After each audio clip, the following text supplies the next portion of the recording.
Hi, everybody. This is Bob Goodwin, and welcome to another episode of Career Club Live. You are going to love our guest today.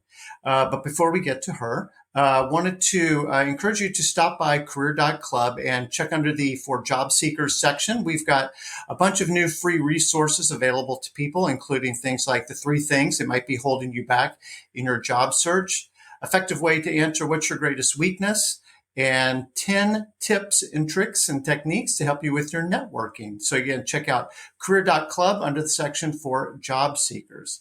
So as I said, I'm really excited about our guest today. So today I'm going to read this. We've got Cara Chennault-Reid. Cara is the leader of human resources for Koch Industries. And I'm really looking forward to her explaining to you just a little bit more about what Koch is. But she partners directly with their business and capability groups across the globe to connect all the diverse industries that make up the Koch portfolio to their shared vision. With over 120,000 employees, the human resources capability there helps advance their business visions and strategies while accelerating the application of the Koch framework, principle-based management. We're going to be talking a good deal about that because it really is their secret sauce. Cara and I met at SHRM 23 this year in Las Vegas, and I was just blown away by her vision, her professionalism, and maybe most of all, her grace. And so with that, Cara, welcome. Thank you. Yeah. So where do we find you today? Where are you? I am in Wichita, Kansas. I am in the headquarters of Koch Industries Incorporated, right here in the middle of the prairie, as you can see out my window. Awesome. I do see that. It's pretty flat there, which leads me to my first question, which is, you're not from there. Where were you born and raised? I was born in Nashville, Tennessee, and then did a small child to right outside of Knoxville, Kingston, Tennessee. So in a small town right outside of Knoxville. So yes, I'm a huge University of Tennessee fan. I've lived all over and been in many places, but continue to be a Vol fan. Amen. Well, for people who follow me on LinkedIn, I also went to Tennessee, met my lovely wife at UT. So with you, you're kind of the thrills and foibles of being a Tennessee Vol fan. With the good and the bad, right? The good and the bad. Tell us just a little bit about your family, Cara. Yeah, so I've actually been in Wichita now for going on 2 years. Been in this particular position, but I've been with Koch for 18 years, and I've been married to John Reid for 31 years. 32. I messed that up. I'll be in trouble. 32 years. I have 2 grown daughters, Caroline and Camille, and so we one came with us and one stayed in Georgia. Awesome. Now, did I read on LinkedIn that you guys are empty nesters now? We are. We absolutely are. My youngest daughter, Camille, is a sophomore in college, and she attends Wichita State University here, lives on campus. So, yes, we are empty nesters and loving it. Just real quickly, and maybe particularly since you guys are empty nesters now, what do you like to do when you're not doing your job in the daytime? Yeah, we love to travel, and where we travel is to the beach. Every time we have an opportunity, we love to go to South Carolina coast, which is where my husband is originally from, South Carolina, and so love to go back to the beach and just have quiet time. That's what we like to do in our spare time, and I don't have a lot of hobbies. My kids have been my hobbies. You know, when you're not working, it's been kids, and it's a different kind of time spent with them, but I love that time when we can all be together as 4 of us and travel and do things like that. But that's really where I've spent my time throughout my career. I haven't had any great hobbies except for my kids and husband. I was going to say big job and raising kids. That sounds like enough to chew up all your waking hours. No doubt. I need to figure out what I'm going to do after work, though, after I retire. And then I need to have some hobbies. So I don't know what that's going to be. Well, we'll talk about that in a bit.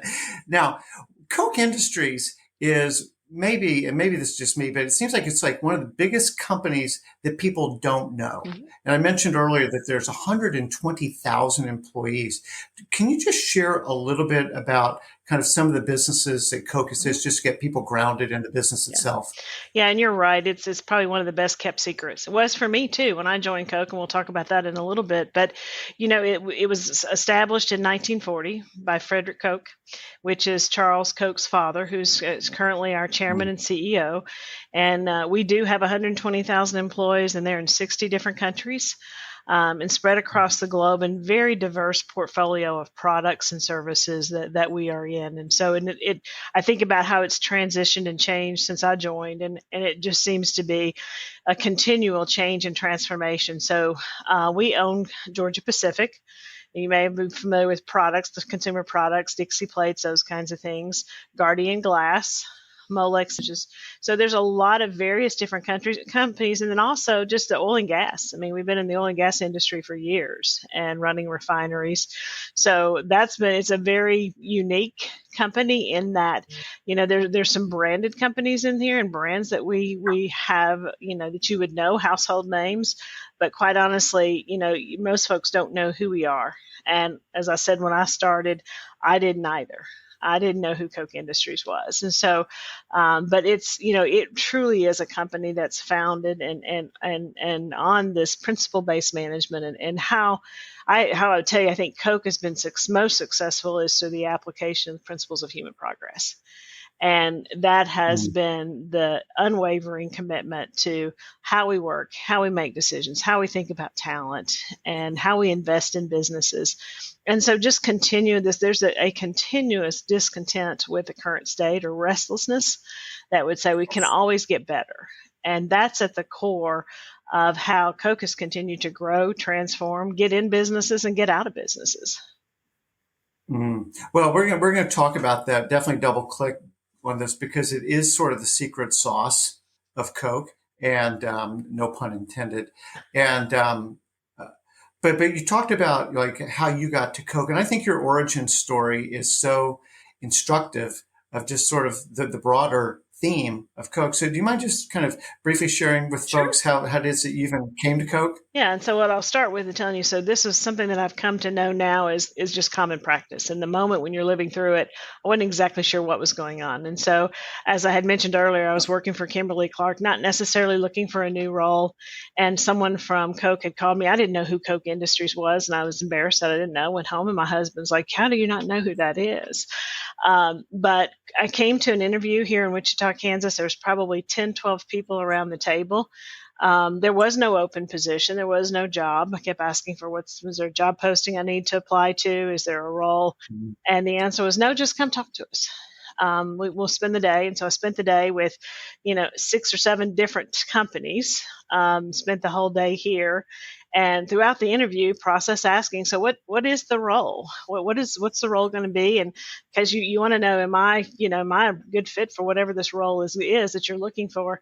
And they spent a lot of time talking to me about who Coke was and how they make decisions and principles and values. And so, but I walked away. I was sitting in the airport that evening after an all-day interview with multiple of companies that I described. I was sitting in the airport, and it was funny. My phone rang. My husband said, "Okay, what is it? Where's the job? What is it?" I said, "Well, I don't know what it is. I don't know where it is." His next question was, "Did you not pay any attention to anything in the interview?" And so I said, it's just not, there's not a specific role. And so before I had made it home, I was living in Arkansas at the time. Before I'd made it home, I had a call from one of the leaders who wanted to offer me a position. And it was a position of leading the talent acquisition group for one of the companies in Vista. And I just said, gosh, I'm not a talent acquisition, that's not a space. I'm pretty hardcore general HR and manufacturing. And I said, I'm not so sure that's probably the right role. And he said, well, wait a minute. He said, we spent a lot of time talking to you. See, we're looking for strong leaders who come into the HR capability. And he said, and he walked me through the process. And we said, we sit around the table and we need to invest in talent in HR. And so he said, you are somebody that we think you can come into multiple roles, but this is a role we think we want you to start in. And I said, well, are you sure? I hope I haven't oversold, because that is not that's to build a talent acquisition capability for a global organization at the time. And it was daunting, because I thought, I'm stepping into something I don't know. But now in hindsight, best decision I've ever made, never looked back. I was intrigued. What was probably, when I sat through the interview on my side of it, I was so intrigued with the people and the commitment to the principles. And so it was showing up in everything that they said and everything that they did and how they answered my questions. And so I was hooked. I thought if there's a shred of truth to this, I'm all in, and there absolutely Mm. was. And so for me, I've come to know that as the discovery process. At the time, I thought, this is crazy. I don't know how you're going to figure out, if there's not a position. And so that's been the journey that has been Coke, because that's very common to how we think about talent today. And like I said, I Mhm. experienced it firsthand. And what I've seen since is it's all about the individual, not so much about the role or the responsibilities or the job description. It's about the individual. And we've continued to live by that. And it just works. It's phenomenal when you think about the person and how they can fit into what do they bring. What if they're contribution motivated and they have some skills and some talents that we need, that's a perfect match. And then it's turning them loose. That's the piece that's so empowering. I had the opportunity to spend a little bit of time with some of our interns this year, Bob, and it was a rather large group that we had brought into Wichita from across all of our companies. And it was so funny. We were sitting there having this conversation about getting ready to get their offers coming into Coke, and they're so worked up about making the right decision. And I had a really good person. This gentleman asked me a really good question. He goes, "Well, I have this offer from this company over here, and I have an offer from Coke, and I need to make the right decision." And and it was just turned. This kid was just turned up in knots about making the right decision. I thought, oh, this is just one of many. Don't stress yourself out. But he said, this company over here, company A, says to me, here's your path for the next 20 years. This is what you'll do. You'll spend 18 months here, and they had it all mapped out for him for at least the next 15, Mm. 20 years. He said, this is what your path is. And he said, and I talked to Coke, and Coke goes, that's going to be up to you. We're going to let you define that path based on when you come into work, what do you love to do? Get to know yourself, really truly self actualize. And he said, there was no path defined for me. And he said, I'm struggling. And it was just, Mm. it's just a reflection of what we mean when we talk about principle based. Because what I said was, I said, there's no way we would even begin to imagine knowing you well enough to chart out your the next 20 years for you.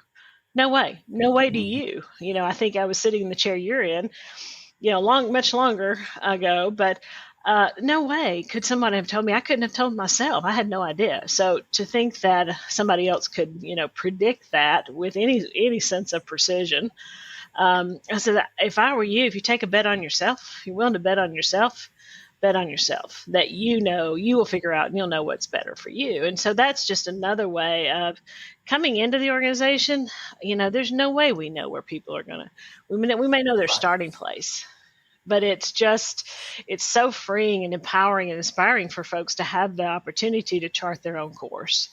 And it really is. It starts with what I've talked about, Bob, is this contribution motivated. You have to be contribution motivated first and have skills, capabilities, talents that the organization needs so we can apply that appropriately. But if you had that, it's that natural curiosity to learn, to know more about yourself, to help other people be successful, and that look all continually looking for how do you make things better, both yourself and the people around you. So if you have that, that's the mix that works coming into something that there's no way somebody could have told me 18 years ago I'd be in this role today. Mm. Gosh, Kara, I mean, I'm just lighting up like a Christmas tree. There's so much about what you're talking about that just makes me excited. And obviously, I was thrilled to have you come on because I knew some of this stuff. So, let's just start at the start. You guys do a talent draft. You're not trying to force people into roles. You're trying to find the best athletes that you can find. Then you'll find the position for them to play, which I think is you might be a tight end, you might be a linebacker. All I know is you're tall, strong, and fast. And we can use people like that because we can't teach that. You come to the party with a lot of those Mm-hmm. attributes. And I think that that is just one brilliant how y'all think about that. Yep. Two is the sense of autonomy and self-actualization, which is the word that you use, which is you own your career. I don't own your career. You own your career. And, for the right person, that is like music to them. Like, oh, you're going to give me the freedom to go paint my own picture. That is like, I didn't know you could go find that. That's amazing. The your intern cracks me up because you're right. Like, especially in the rapid pace of change. What's the average tenure for a job right now? 2.8 years or something Hmm. like that. Yeah, And somebody's going that's to tell right. you for the next 15 or 20 years, they don't know what's going to happen in the next 15 or 20 days. And they're going to tell you the next 15 or 20 years like it's linear. Like, it couldn't be anything more nonlinear Yeah. than it's like this crazy fractal these days. It can break in a million different ways. Um, the and I really want to talk about kind of this contribution motivated, because that's come up in our Hmm. conversations Yeah. multiple times. I want you to help people understand what that means. And then you talked about collaboration, wanting to help make people around you better, which is just a really strong ethos because it counterbalances I want to, take my career where I want to take my career. You guys give me a lot of latitude to do that, but I can't win if everybody else isn't winning with me, which is really a powerful concept. But let's just go back because this is so core to the DNA of the talent is this contribution motivated. Can you unpack that for people Sure, a little bit more, what that absolutely. means? And yeah, absolutely. And what I'll tell you is we're not perfect at this either, Bob. And you and I've talked about that. This is not, I mean, we're continuing to try to improve and get better at this, and it's not for everybody. And that's what you'll find. And I Mm-hmm. found that through the time that I've been working with people here. Some people want that well defined, give me the rule book, Yes.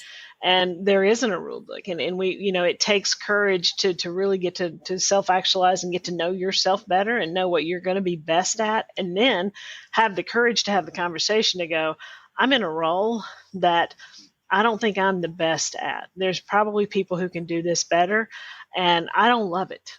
And I mean, that takes a lot of courage to just basically disrupt your role and talk about what you are Mm-hmm. good at, what you do like, and that's got some risk that you carry with it. But what we try and we really strive for is to build trust in the environment through our principles and our values to make sure we create that environment where every employee feels empowered to do that.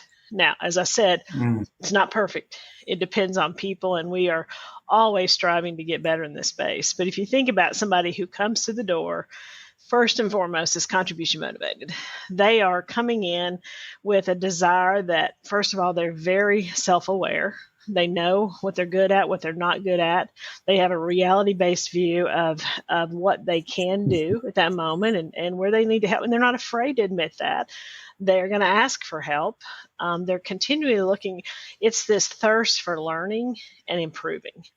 That is at the core. If you think about contribution and what that really means, they are continually seeking ways that they can increase their own contribution as well as helping those around them.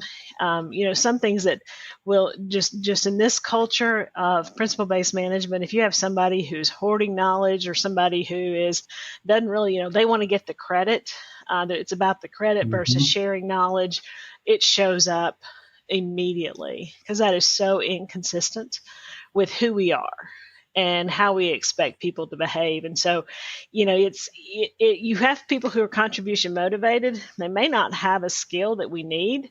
Well, we're not going to bring them through the doors at Coke because that's going to be a waste. Why? They need to go find a place that they can go use their skills. They have the core of being contribution motivated, but it has to be a skill, that a capability that we need.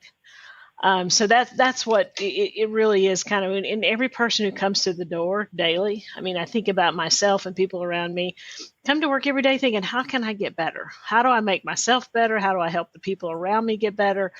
And you have to have this restless discontent with the current state to continue to get better, and also have a lot of humility.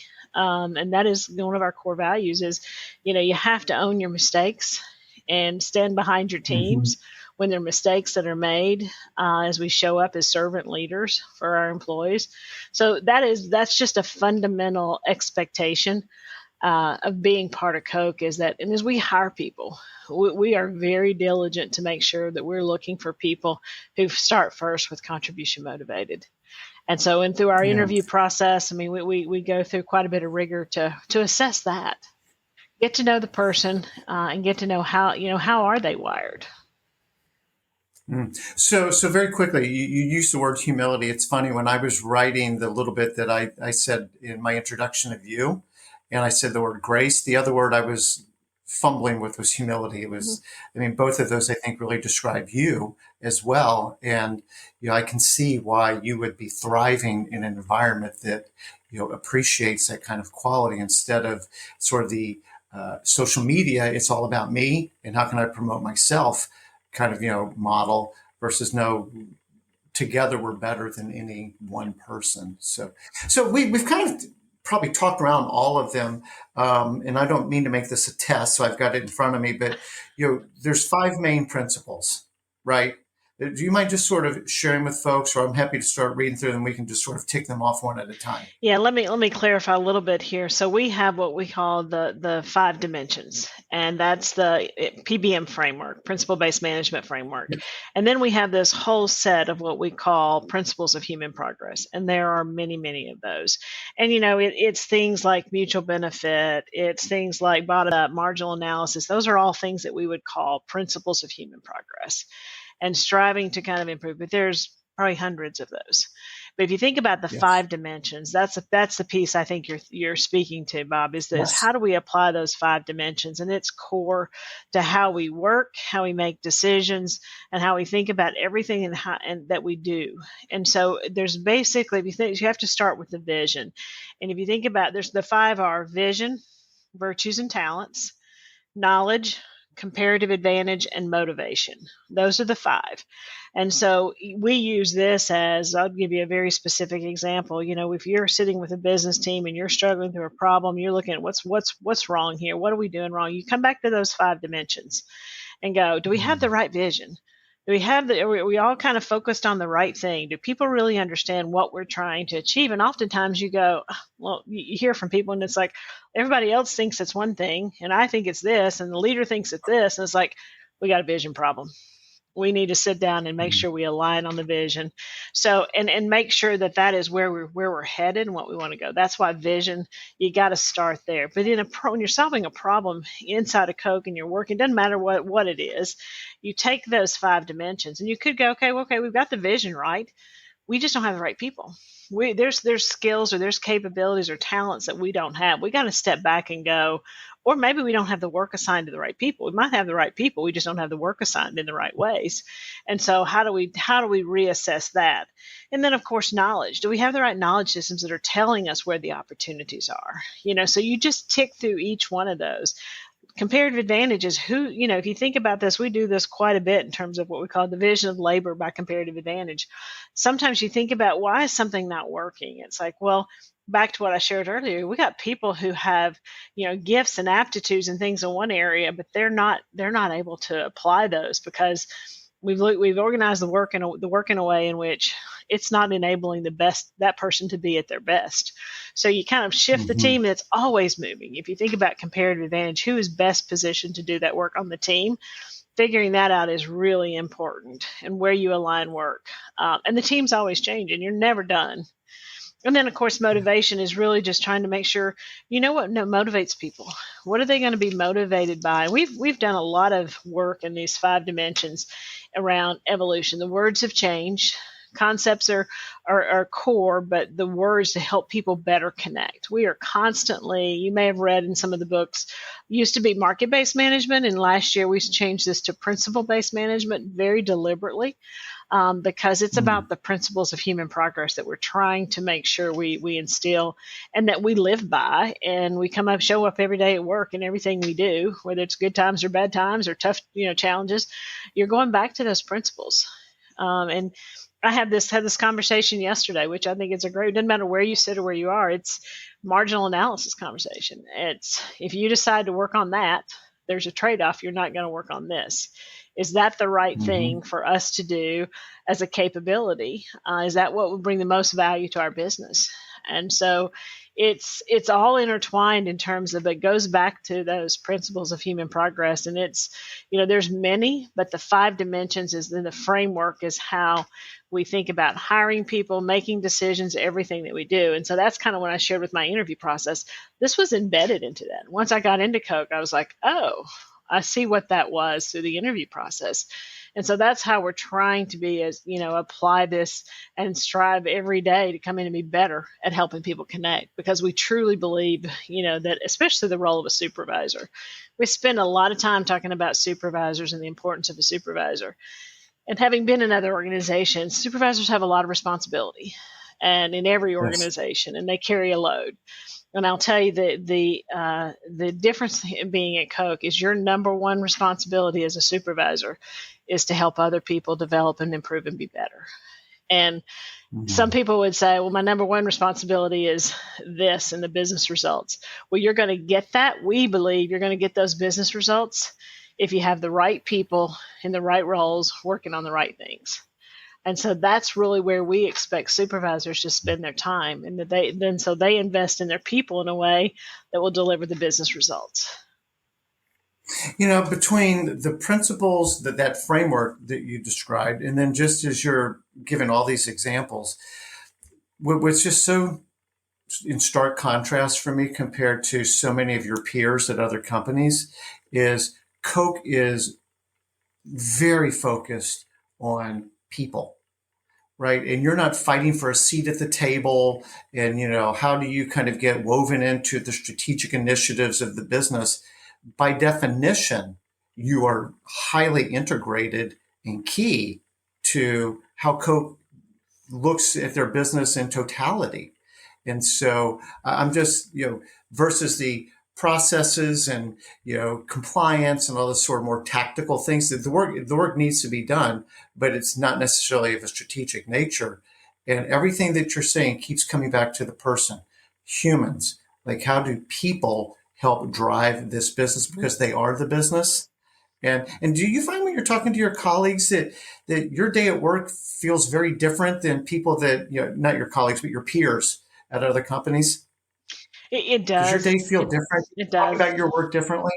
It does. It's interesting because I sit on a couple of CHRO kind of roundtables, and the things that they're focused on and the things that we're focused on are very different. So I find myself being a little bit of an outsider, and I'm okay with that. In fact, I enjoy that because I get to share. Look, guys, here's how we're thinking about that, and I'll just take Yeah. something that's highly charged and a lot of opinions on. But I was in one the other day, and we spent way too much time on return to work, and it was this theme of people coming back to work, and people talking about rules and how they're doing it and mandates. And I said, guys, we took a principled approach to this.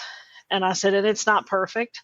I said, but we expect people and supervisors and employees to work in a way in which we're going to get the most out of those employees and results. We want people back in the office working together, but we're not going to come out with the hard, you got to be in Tuesday, Wednesday, Thursday. This is between that Mhm. supervisor and the employee and the results, focusing in on the results. And again, it's this kind of churn on policies and having a set of rules versus Coke has very much guidelines. We'll have some guidelines. And like I said to you earlier, Bob, it's not for everybody. I had somebody early in my career come into work at Coke, and he just came in and he said, I'm looking for the rule book. He goes, I can't operate in this. And it was an HR person who was trying to relocate someone or hire and relocate him.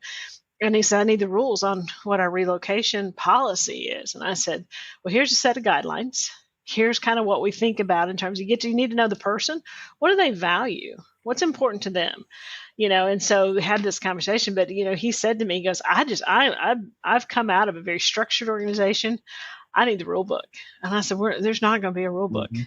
And no one's Well, going to. you can see, I mean, it's funny because the Army is for some people Oh, yeah. and the Army's not for some people. And you can see where folks would self-select Oh, at a place absolutely. like Coke Yeah. because, and there's no value judgment in that. It's just what's a Yeah. style preference. And they will be more And that's not successful yours.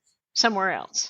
And Yes. so that would be wrong for them to stay at Coke or come to Coke, because it is not, like I said, it's not for everybody, and that's okay. And we want people to, know us well enough, as well as us doing our own, due diligence on that, to know it's the right company for me.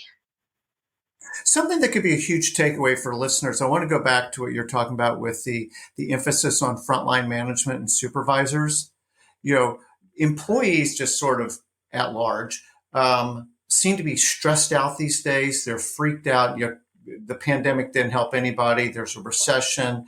There's fears about layoffs. There's money problems. I mean, people just, and then Gen Z is kind of all that dialed up a couple more notches. Yeah. How do you train? How do you empower your frontline folks to kind of be what they need to be for their employees, their colleagues? Yeah. No, great question. And I wouldn't say that we've mastered that at all, but I'll tell you how we invest. And it's every day in terms of making sure, especially think about new supervisors coming in or being promoted or moving into a supervisor role Yep. from an individual contributor role. That's a big lift, and they have to understand kind of what that is. So there's a lot of tools and sessions, and we don't do a lot of stand up training. That's not it. You're really your supervisor. If you're a new supervisor, then your supervisor has a responsibility of making sure you understand your role, what's expected, and how to show up as a supervisor.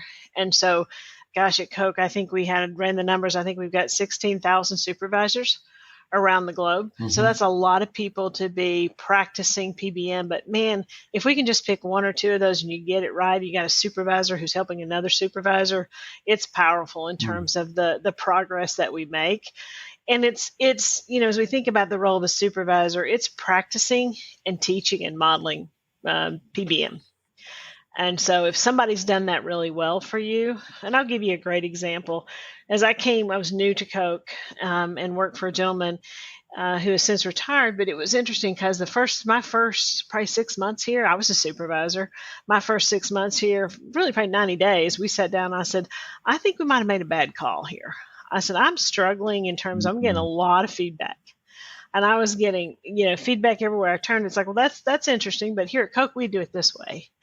And here's why we would think Yeah. about it that way. And this is how we would think about it. So he and I sat down and I said, I just want to be transparent. I said, I've never had this kind of feedback.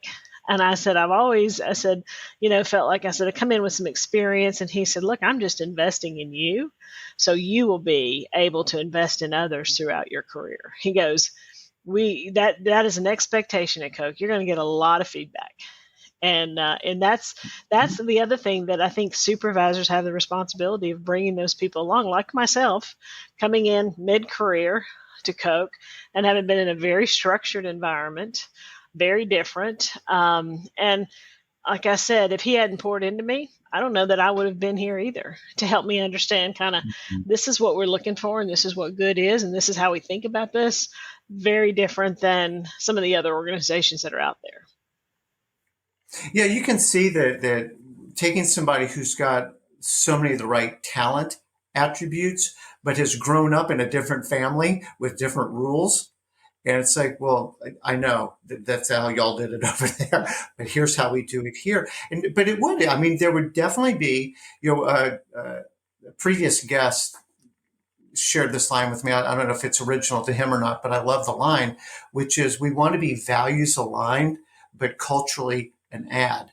And so what I take away even from what you're saying is like, look, values wise, we're aligned. Like you're a good fit for us from a values perspective, but there's things about our culture that, you'll need to sort of pick up as we go, but I'm willing to invest in you because that part's teachable, but like, making you contribution motivated, I don't know if I can make you Yeah. do that. It's you, as I said earlier, you kind of come to the party with Mhm. some of those attributes. And So, I give you another again, like I said, example. Oh, go sorry. Go ahead. please, Now I was going to say I'll oh, give you please. another example that's core to that because most companies that I've been in and that I've worked for outside of Coke too and interviewed a lot of people is we have what we call a principle of challenge process.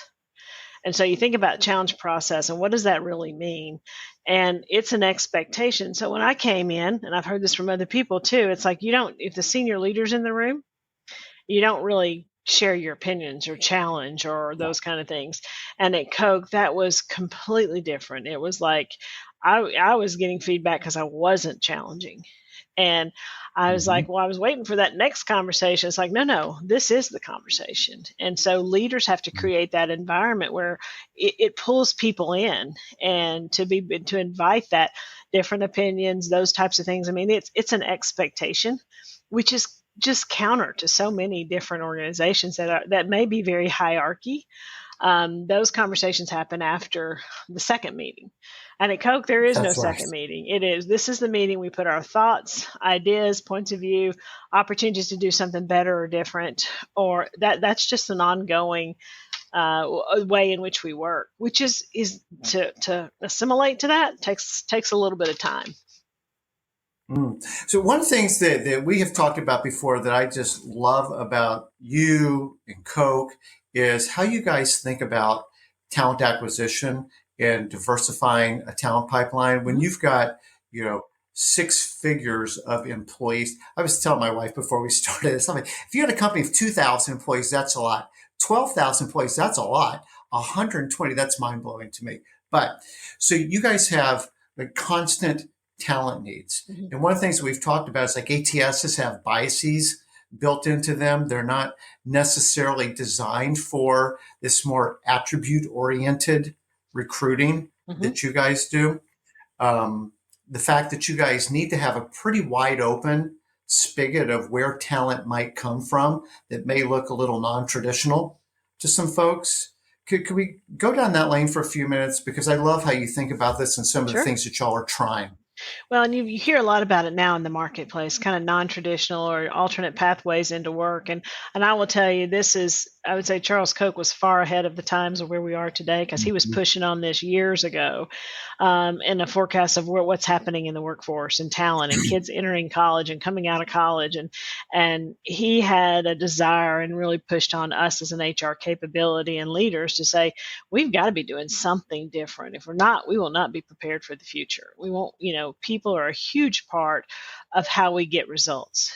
And so it's like, what are we doing differently? So I think that leadership commitment from the very top and pushing it enabled us to move faster and experiment more. And so what we've tried to Yes. do is really look across and figure out where do we have these pockets of talent and capability where there's gaps and open up the pathways, whether it's through second chance hiring, it's through apprentice programs. We kicked off a couple of apprenticeship programs, accounting and one in IT, and we're bringing people in, doing an aptitude assessment, and they may not have ever gone to college, may not have ever done accounting type of work, but there's an aptitude, they're contribution motivated, and there's an aptitude there. And we'll bring them in and train them for a short period of time. And typically in those sessions, those people are ready to go to work because they've got the contribution motivated and they have the aptitude. They're productive well before we expected them to be productive. And so Mm-hmm. it's an investment, though, back to, being investing in people. We've done this a couple of ways, but I would tell you, we haven't figured out how to scale it.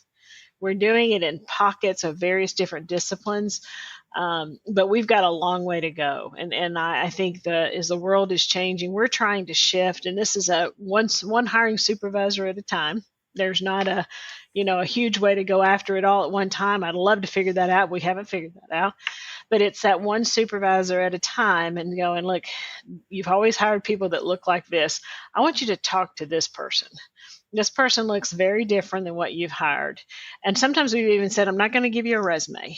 I just want you to talk to this person because I think they have something, they're contribution motivated. And I think they have something that would be additive to your team. And that's a scary place because, somebody who's done a lot of hiring throughout their career, they're like, give me the resume. I want to look at the credentials. And we're trying to shift that, Bob, from let's look at the person and don't worry about the credentials first. Let's understand who they are. What do they bring to this? And so we've got several programs that are running that way. But it really is one at a time. Our recruiters Well, are very unique in that they're working with hiring supervisors to go, I know you want this, but we've got some folks who I think would be really additive to your team that may look very different. Are you willing to take some question risk? question for you on that, which is we had Joe Fuller, who is a professor of the Future of Work project at Harvard Business School. He's phenomenal. And we were talking about this, and he's like, look, a lot of companies, for certain kinds of roles are like dropping the 4-year college degree requirement. So on paper, their policy is, hey, for some of these roles, you do not need a college degree, but they're not actually being implemented because below the surface, there's still the fear that if I go and hire somebody who now looks non-traditional to who we might have hired previously, and they don't work out, I'm going to get hit in the back of the head pretty hard. And so even though, again, nominally I've got permission to do this, practically I don't want to pay the price if it doesn't work out. How do you guys, if that's even something that somebody would think there, how would you address that? I would say that goes back to our principles. I mean, we want people to try things. We know we need to try things, and we know we need to fail. A very model of experimentation. And it's about, we want people to be willing to take more risk. So if that were to happen in Coke, it has happened. It's happened to me in terms of failures and mistakes. There's nobody standing over you to go, shame on you for doing that. It's more of what you Right. learn. So what did you do? Was it well designed in terms of how you went about it, in terms of that particular scenario? Did you have the right structure around this person to be successful?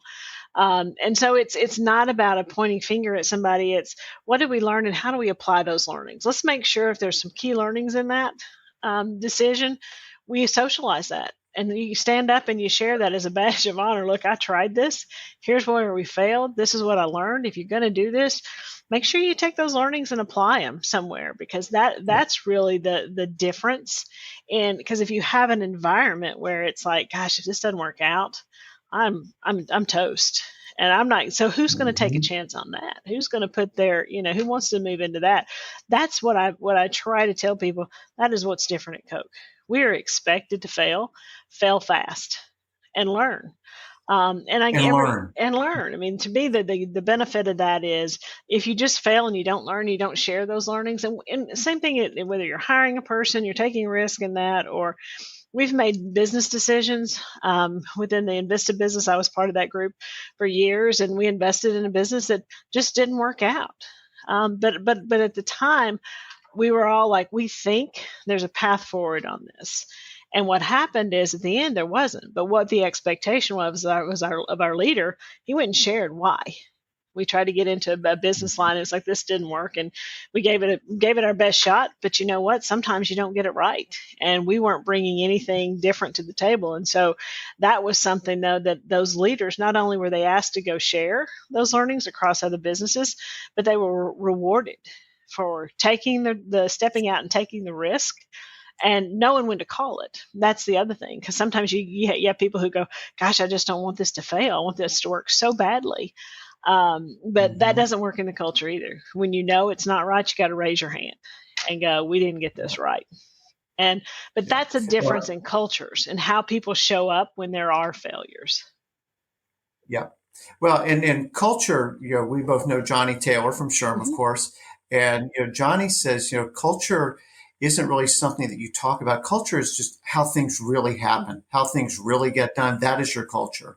And so when I don't want to call it a mistake, but when something doesn't work out the way that we had hoped that it would have worked out, and people see that she's not being crucified for it, and in fact, is taking a leadership role in sharing the learnings to everybody else, and is keeps moving forward in their career. That's the culture. Hmm. That's the It culture. is. So, It's how you show up every day. real quick, one of my favorite things about y'all is the story about Richard. And I think that he's such a good example of somebody that came from a non-traditional Hmm. background. And do you mind sharing that with folks? Because I think it's very inspirational Yeah, and I very mean, reflective of how y'all do what you do. yeah, and Richard's great, and he's advanced his career since he joined Coke. So he's a great story to talk about. But it's in on LinkedIn and other places too. You can see this as he's telling his story in his words. But I won't do it as much justice as he would. Let me tell you. But he ended up while he was in college, became incarcerated, and he was serving his time there. Was here in the front of the building and was on a detail where they were picking up garbage and things around the streets. And so he saw the building, didn't know who we were, and so he was trying to pursue his education through the while he was incarcerated. And he kept wondering what was in this building, I believe as he told it, he asked his mother to bring him all the books that she could find on Charles Koch. He wanted to read and learn more about Charles Koch, and so he did. And as he was working outside the building, as he in his words, he goes, I thought one day I'm going to work in that building.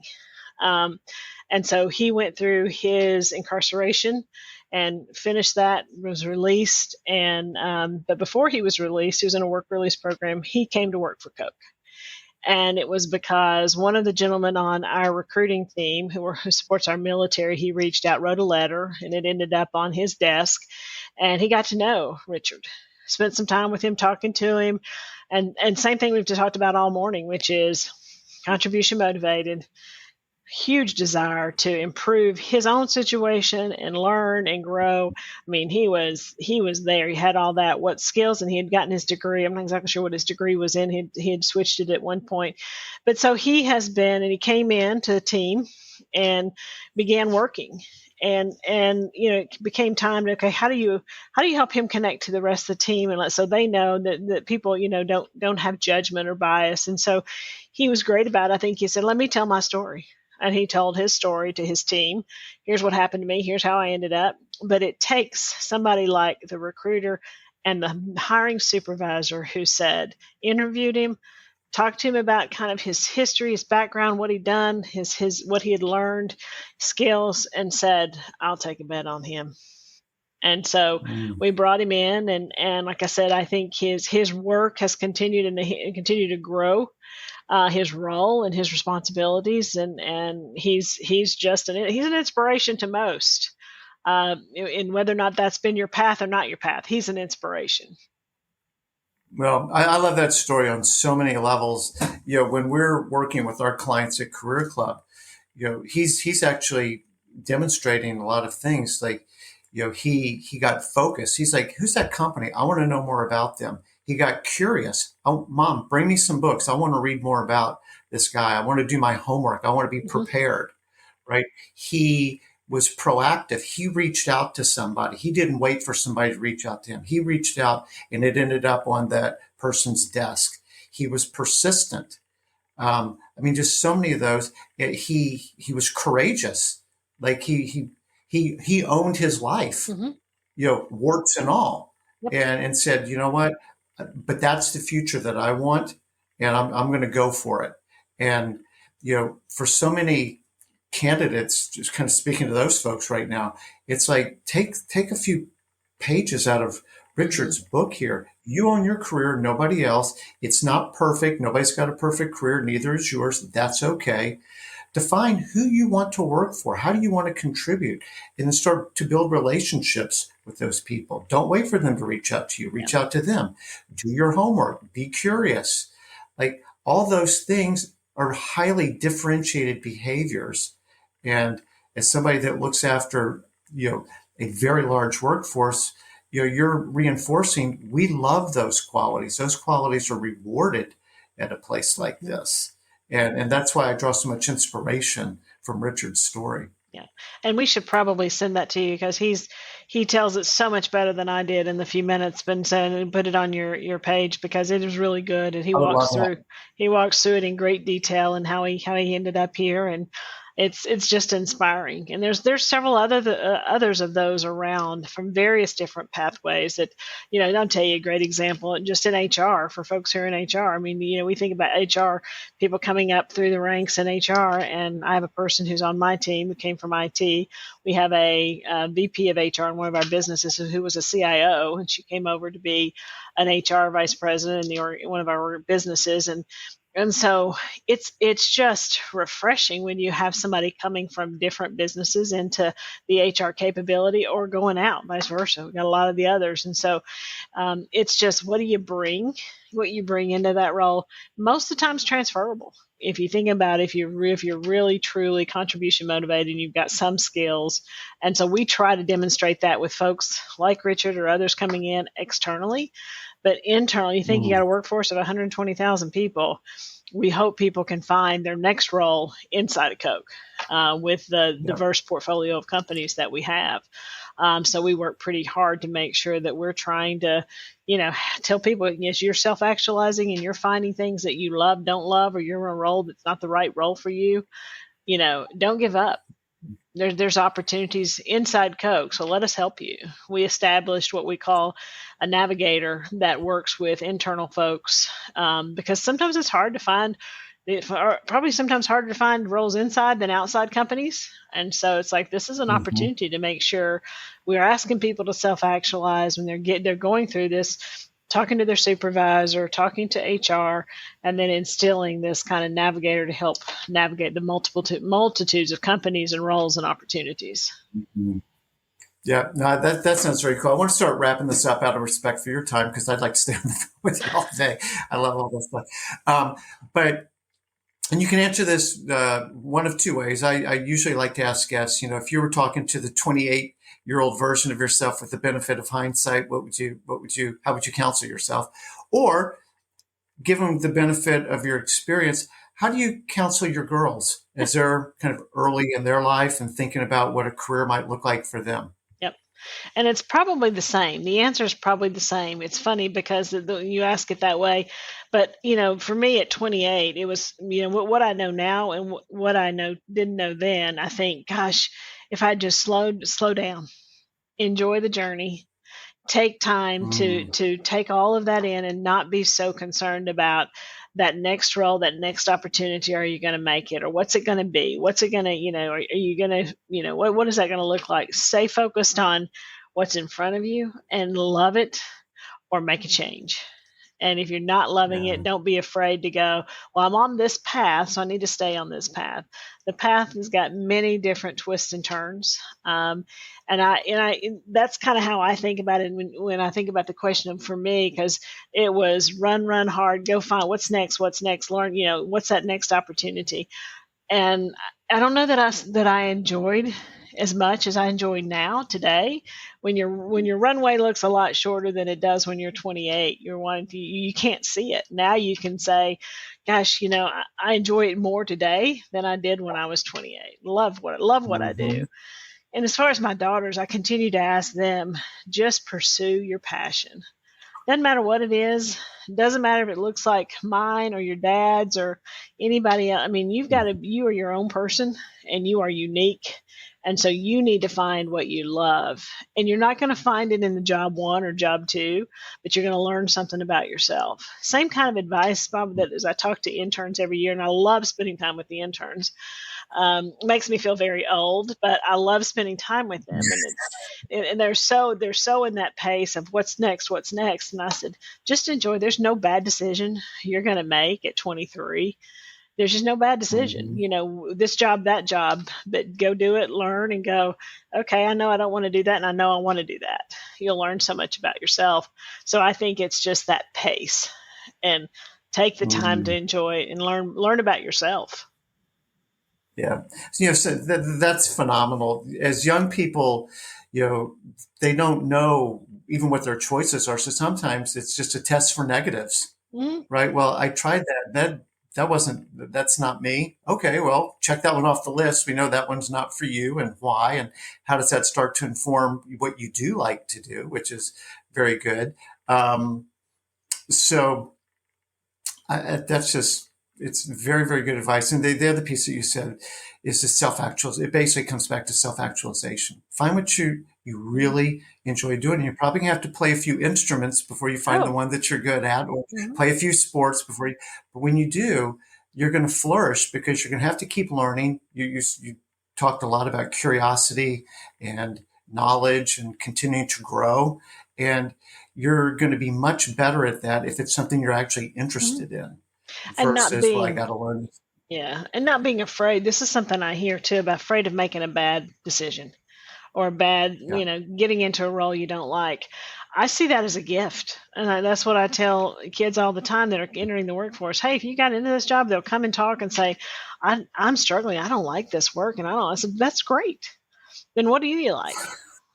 That's a good problem. Let's talk about that, because instead of Yes. just doing it, but it's stopping and knowing yourself well enough to know I'm going to create more value and maximize my contributions if I'm doing something that looks like this versus this.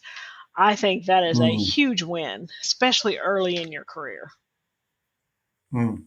Well, I'm going to wrap this up because this has been just fantastic, Kara. I knew that it would be, and I appreciate everything that you have shared with people. I think the call to action in this one is if you want to go work at a phenomenal company, go check out the career options at Koch Industries. I just can't say enough good things. And Carrie, you're such a great ambassador for the brand, and you've lived it. You know, you're a product of it, and you do just a wonderful job of communicating it. And I appreciate what you shared with everybody today. It's been wonderful. Well, thank you for having me, and I'm still on the journey of learning, just like everybody else. So, but thank you. It's We been a all pleasure, are. Bob. Awesome. And everyone, thank you so much. If you're watching this on YouTube, please subscribe, like, comment. It really helps. And if you're listening to this on your favorite podcast platform, please rate and review. But we thank you for investing a few minutes of your day today. And again, Cara, thank you so much. Thank you. Have a good day. I know